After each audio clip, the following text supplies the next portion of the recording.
Hello adventurers, welcome back to Wooburg Games, your go-to place for all things Dungeons & Dragons. Today we're diving into something absolutely fundamental for any D&D game, the dice. For new players, the dice can be a little bit confusing. In this video we will explain the different dice you need and what they are used for. So, let's roll into it!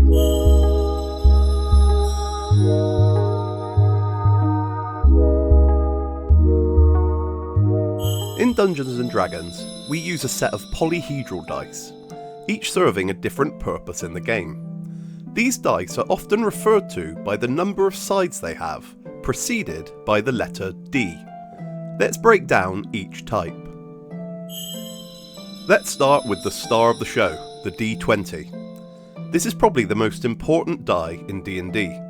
It's used for all attack rolls, saving throws and ability checks. Rolling a natural 20 usually means a critical success, while a natural 1 can mean a critical failure. The D20 is the heart of the game. Next, we have the D4, or four-sided die. This little pyramid is often used for smaller damage rolls, like a dagger or a magic missile spell. It's worth noting here that some D4 require you to read from the bottom edge, while others from the top point of the dice. Next, we have the classic D6. If you've played any board game, you've likely rolled one of these.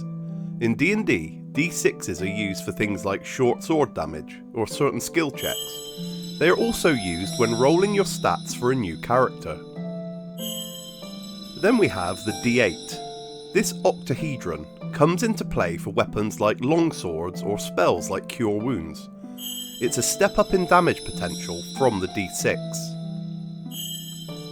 Moving on, we've got the D10. This die is commonly used for things like percentile rolls when you're determining random effects, as well as for some spell damage and larger weapons like a glaive.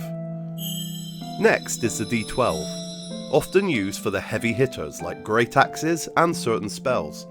It's not as commonly used as some of the others, but when it shows up, you know things are getting serious. We also have the percentile dice, which are two D10s rolled together. One represents the tens place, and the other the units place, giving you a number between 1 and 100. These are often used for rolling on random tables. So how do you use these dice in the game?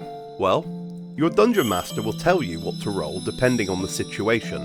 For example, if you're attacking with a longsword, they might say, roll a d20 to see if you hit. Then roll a d8 for damage. As you play the game, you will soon realise which dice are needed in which situation. Your character sheet will also guide you on which dice to roll. It lists your weapons, spells and abilities, along with the corresponding dice for damage and effects. And that's a quick tour of the dice used in D&D. Understanding these dice will help you navigate the game with confidence. Remember, the most important thing is to have fun and let your imagination soar. Thanks for watching. If you found this video helpful, give it a thumbs up and don't forget to subscribe for more D&D tips and tricks. Until next time, may your rolls be ever in your favour. Happy adventuring.